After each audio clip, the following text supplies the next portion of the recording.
Meus amigos, meus irmãos, sejam todos bem-vindos a mais uma edição do Evangelho no Lar do Grupo Espírita Garimpeiros da Luz, aqui em Natal, Rio Grande do Norte.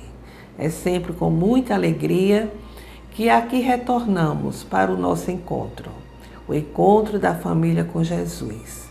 Um momento simples, pouco tempo, mas relevante em nossas vidas, porque o Evangelho no Lar nos propicia um momento de reflexão, um verdadeiro encontro com Jesus. Permitir que Jesus chegue aos nossos lares, entre, ficando conosco, como irmão querido, a nos ajudar em nossa trajetória, em nossa caminhada. Então não vamos esquecer o recipiente com água, porque os amigos espirituais vão fluidificá-la durante o nosso estudo. E ao término da nossa reunião, devemos ingeri-la com respeito, com muita fé, na certeza de que ela trará efeitos curativos dentro daquilo que nós necessitamos e merecemos. Caso esqueçamos de lembrar da água fluidificada, não tem problema, vocês já sabem. É para providenciar, deixar ali o recipiente com água, porque a espiritualidade irá providenciar a fluidificação. Então, meus amigos, dando início, ao Evangelho, nós vamos fazer a nossa leitura preparatória do livro Pão Nosso, que foi ditado pelo Espírito Emmanuel a Chico Xavier. Hoje é o capítulo, ou mensagem 85, e o adultério.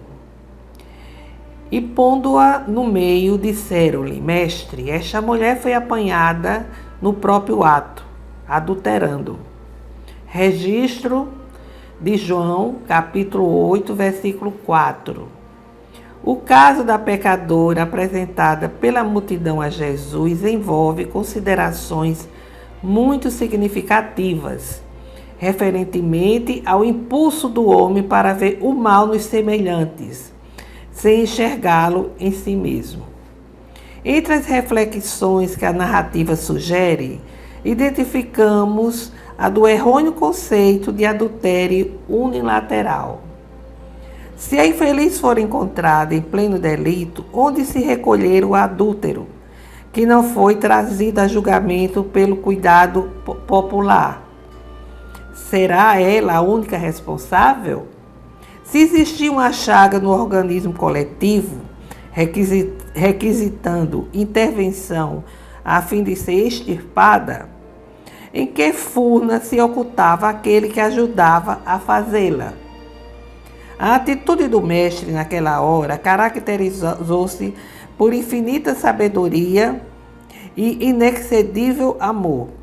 Jesus não podia centralizar o peso da culpa na mulher desventurada e, deixando perceber o erro geral, indagou dos que se achavam sem pecado. O grande e espontâneo silêncio que então se fez constituiu resposta mais eloquente que qualquer declaração verbal. Ao lado da mulher adúltera permaneciam também os homens pervertidos que se retiraram envergonhados. O homem e a mulher surgem no mundo com tarefas específicas que se integram, contudo, num trabalho essencialmente uno dentro do plano da evolução universal. No capítulo das experiências inferiores, um não cai sem o outro, porque a ambos foi concedido igual ensejo de santificar. Se as mulheres desviadas da elevada missão que lhes cabe prosseguem, sob triste destaque no caminho social, é que os adúlteros continuam ausentes da hora de juízo, tanto quanto no momento da célere sugestão de Jesus. E essa interpretação unilateral do adultério permanece até hoje. Quantos homens se sentem traídos e matam a esposa, a companheira, a mãe dos filhos, esquecendo que muitas vezes ele a conduziu a esse delito pelo descaso, pelo desprezo e, na maioria das vezes, são também adúlteros. É uma reflexão muito necessária nos dias de hoje, em que o feminicídio está bastante crescente. Então, meus amigos, vamos fazer a nossa prece inicial, elevar nossos corações, a nossa mente a Deus, nosso Pai. Pedir para que os guias espirituais venham nos dar assistência. Senhor Jesus, reunidos em nome de Deus, em vosso nome, aqui estamos para a tarefa de estudar o vosso Evangelho. E nessa tarefa necessitamos da ajuda dos amigos espirituais para que nos façam compreender, entender a vossa mensagem, nos fortalecendo para que possamos vivenciá-la em nossa trajetória terrena. Fica conosco, Jesus, agora e sempre. Que assim seja. Bem, meus amigos, nós estamos fazendo o estudo do Evangelho seguindo os temas que Joana de Ângeles escolheu para elaborar o livro da sua série psicológica Jesus e o Evangelho à luz da psicologia profunda. E hoje nós temos a escolha, uma das escolhas dela foi convidados e aceitos. Está no Evangelho segundo o Espiritismo, no capítulo 18, item 2, em referência ao registro de Mateus, no capítulo 22, versículo 14. Convidados e aceitos. Nos reporta a parábola do festim de núpcias, ou a parábola das bodas, que todos nós conhecemos, que nos diz o seguinte: Jesus falando que o reino do Pai, o reino dos céus, poderia ser comparado a um senhor que tinha preparado uma grande festa, um banquete para as núpcias, as bodas de seu filho.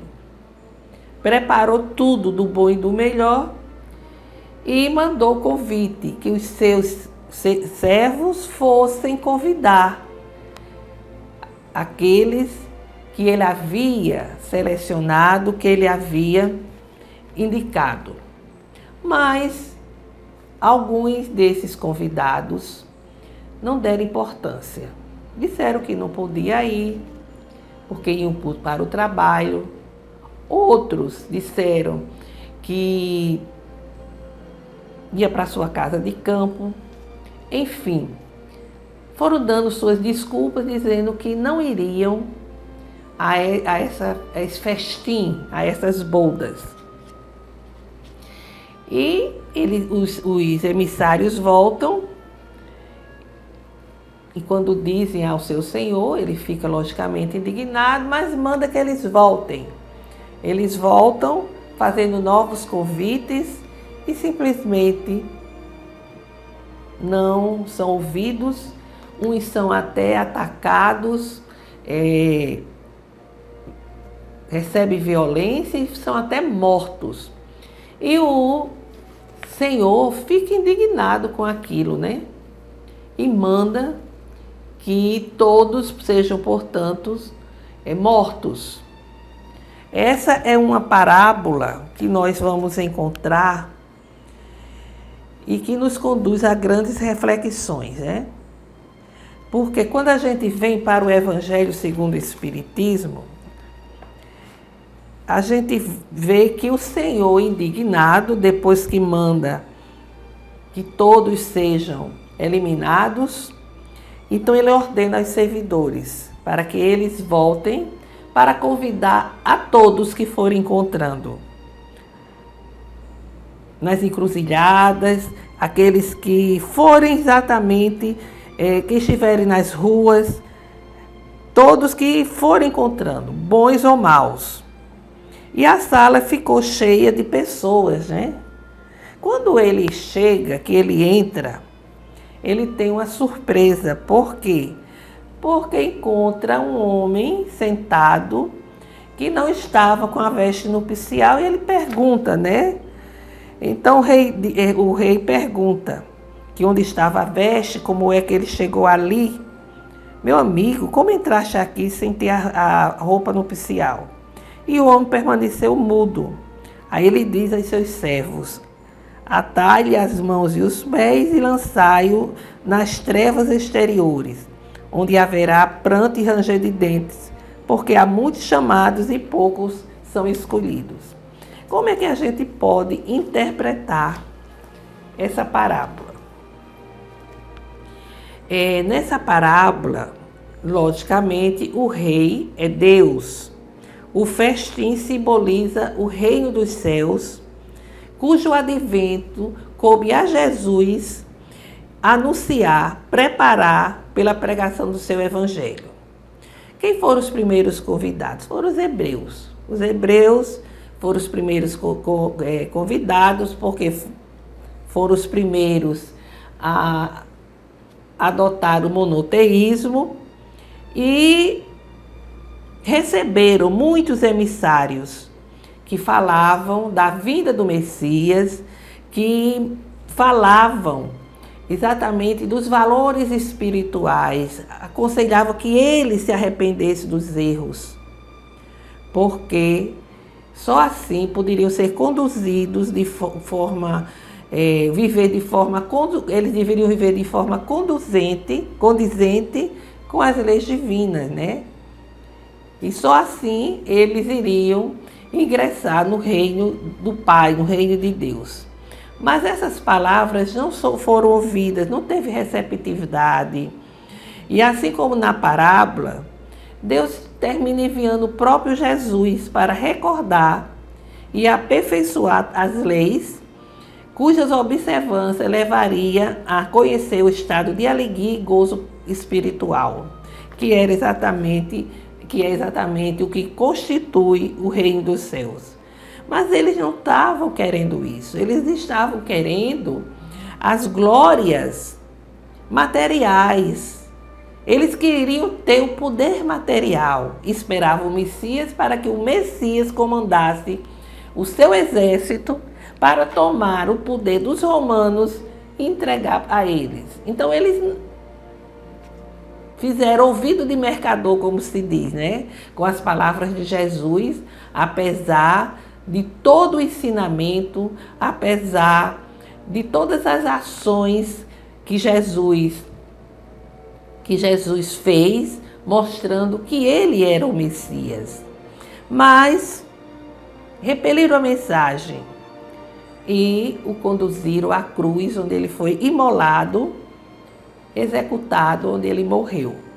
Na parábola, a gente viu que o rei enviou os seus exércitos contra os assassinos dos seus servos e foram exterminados e a cidade queimada. Posteriormente à crucificação de Jesus, Jerusalém foi dizimada pelo exército romano. Então Jesus, nessa parábola, estava relatando o que havia acontecido até então, o que aquelas pessoas, estavam prestes a fazer com ele mesmo, advertindo para que eles ouvissem a mensagem e buscassem esse reino de Deus a partir da prática moral, fortalecendo o ser imortal espiritual. E, no entanto, quando ele diz que o rei mandou convidar todos, né, mas que ficou assim chocado, vamos dizer, com aquele que não vestia a veste nupcial, que mandou retirá-lo, o que significa isso? Porque todos haviam sido convidados, os bons, os maus, os pagãos, os idólatras, que estivesse acolhendo a boa nova, seriam ali admitidos naquelas bodas, naqueles festejos. No entanto, o que é que a gente vê? Que não basta ser convidado para ser aceito. Que muitos são convidados. Os convites estão em toda parte. Todos são convidados para o ingresso no reino de Deus. Que o reino de Deus não é apenas aquele lugar além das fronteiras terrenas. O reino de Deus é uma construção interior. É a paz, o bem-estar, a alegria de viver de forma coerente com as leis divinas. Então é necessária a veste nupcial, estar vestido, como diz na parábola. E a veste nupcial é exatamente a perspectiva de se viver de acordo com a boa nova. É essa a veste nupcial que cada um precisa estar vestido para caminhar em direção da casa do Pai, do reino de Deus, e para desfrutar dessa condição, dessa construção a partir da presente encarnação. Os convites, como já afirmamos, está por toda parte. Mas nem sempre nós temos olhos para ver, ouvidos para escutar. Não ouvimos como aqueles convidados que não deram ouvidos ao convite. Quiseram ficar na ilusão dos prazeres materiais, de atender compromissos puramente materiais que devemos sim cumprir, mas que não devem ser priorizados.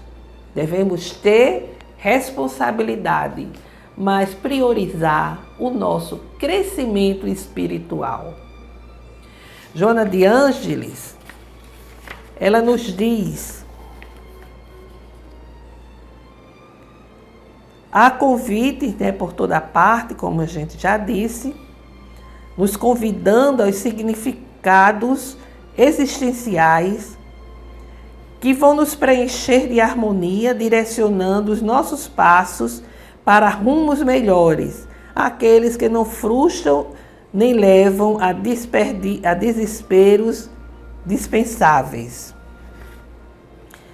O ser humano se encontra na Terra envolto em batalhas iluminativas cada vez mais severas, superadas aquelas que tinham a ver com a existência física e que permanecem nas guerras urbanas ou entre as nações, enfrenta as lutas no lar, no grupo social, no trabalho, mediante as quais adquire sabedoria e aprende a conquistar os altiplanos interiores.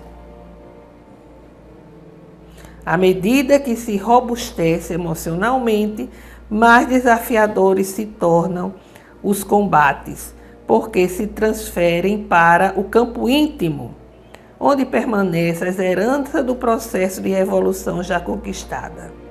Então, ela nos diz exatamente que temos desafios, que enfrentamos dificuldades, porque estamos em um crescimento moral, espiritual, no mundo que está em transição para se tornar um mundo de regeneração, onde o mal ainda vai existir, mas de uma forma bem menor.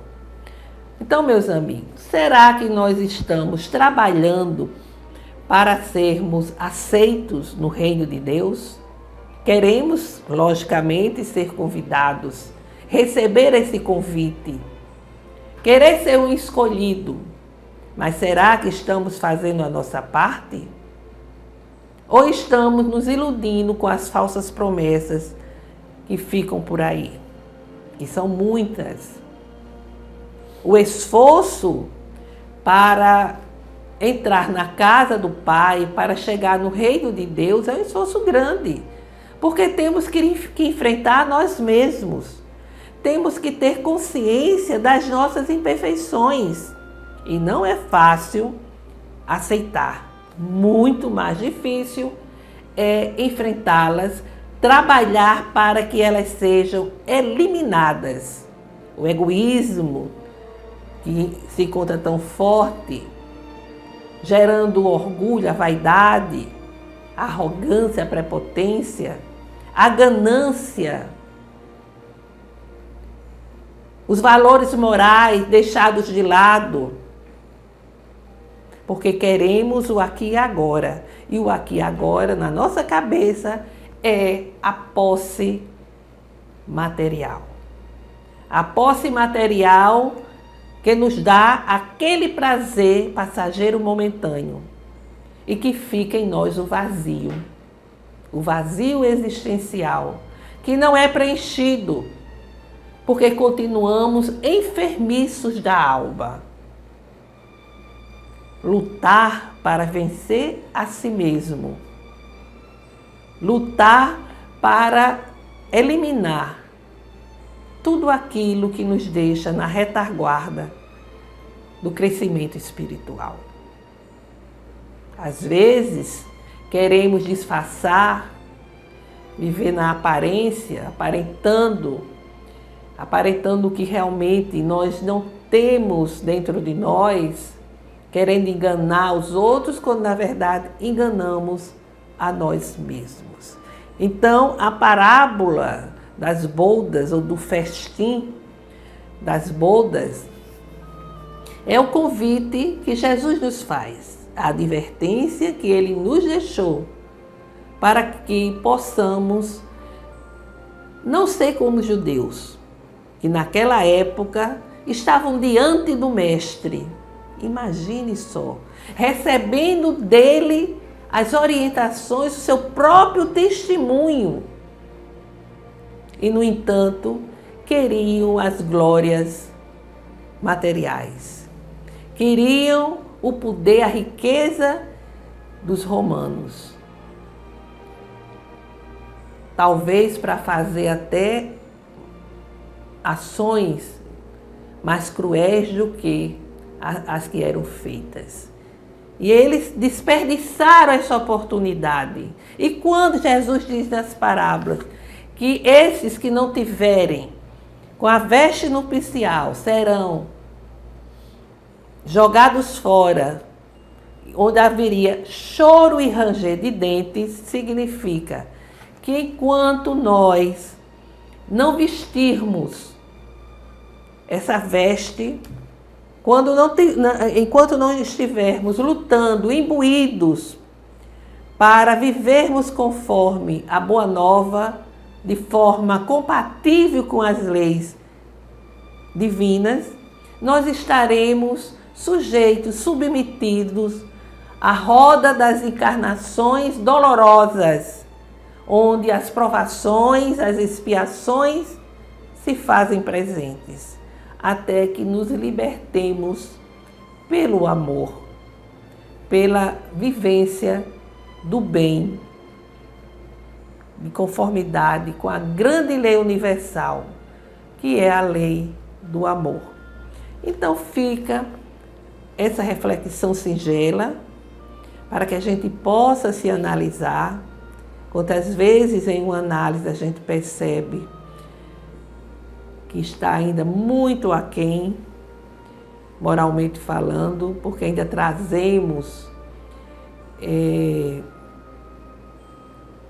o egoísmo nos direcionando e lutando que a gente vai conseguindo vencer essas nossas más inclinações.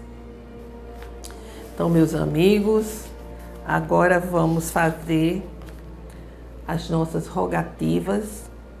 Vamos primeiramente fazer vibrações, emitir um sentimento, um pensamento de amor, de saúde, de perdão, de esperança, para que essas ondas possam gerar o bem-estar, a harmonia que todos nós desejamos.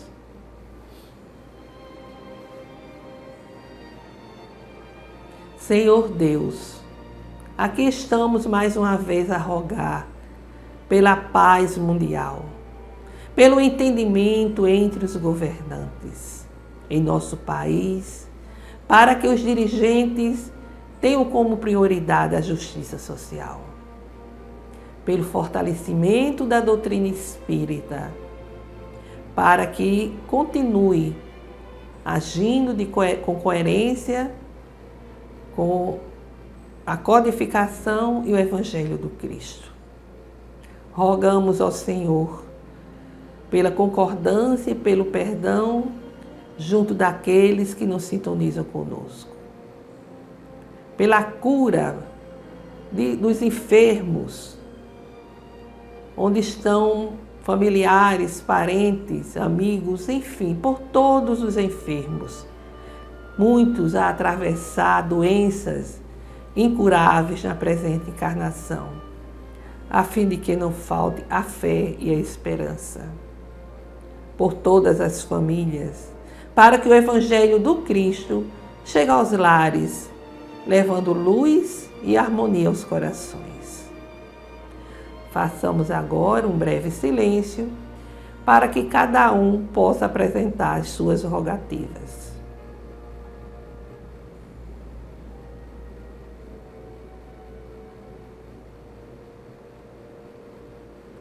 Recebei, Senhor Deus, as nossas rogativas, os nossos corações em prece, angustiados, sofridos, mas na esperança de sermos acolhidos pela vossa graça.